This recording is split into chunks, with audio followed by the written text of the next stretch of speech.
Hi, my name is the Reverend Audra Abt, and I'm from the Diocese of North Carolina. I'm a 2015 ECF Fellow.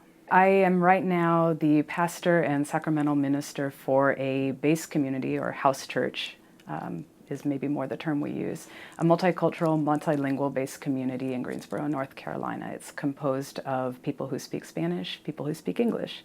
We did start doing worship in chapels in the church, and the Spirit spoke through our members who are from Latin America, who come from base communities. Their primary mode of church, they knew themselves as church by worshiping in their homes and inviting their neighbors into their homes. And so for them, the most natural way to be the church in the world was to invite us to come with them out into their homes and then have us invite them into our homes.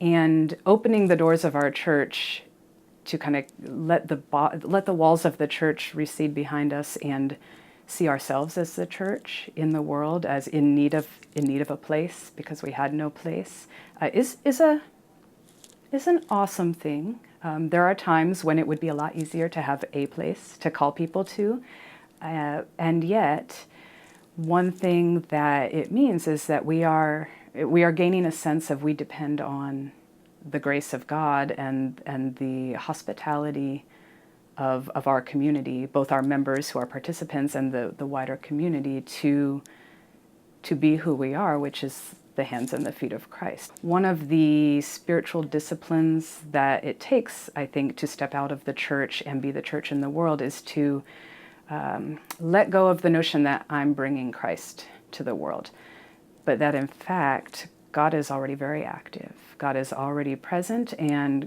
Christ is known among the people that I'm going to meet, maybe by name, and maybe by the grace of God.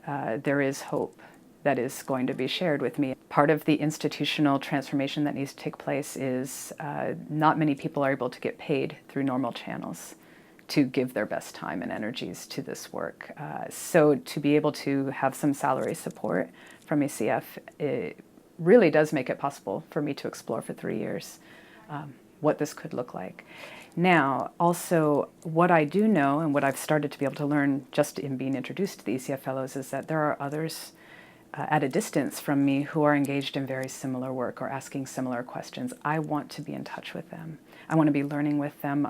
I need that sort of network of support, and my community does too, in order to not feel alone, in order to be challenged to articulate better what we're learning, and to see that we are part of a movement of the Spirit that is not limited to the Episcopal Church, but we are operating, we care enough about the Episcopal Church that we're not going to leave.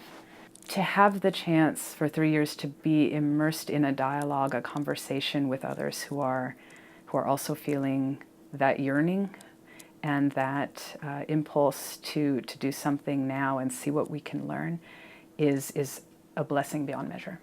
And ECF Fellows is doing that already for me.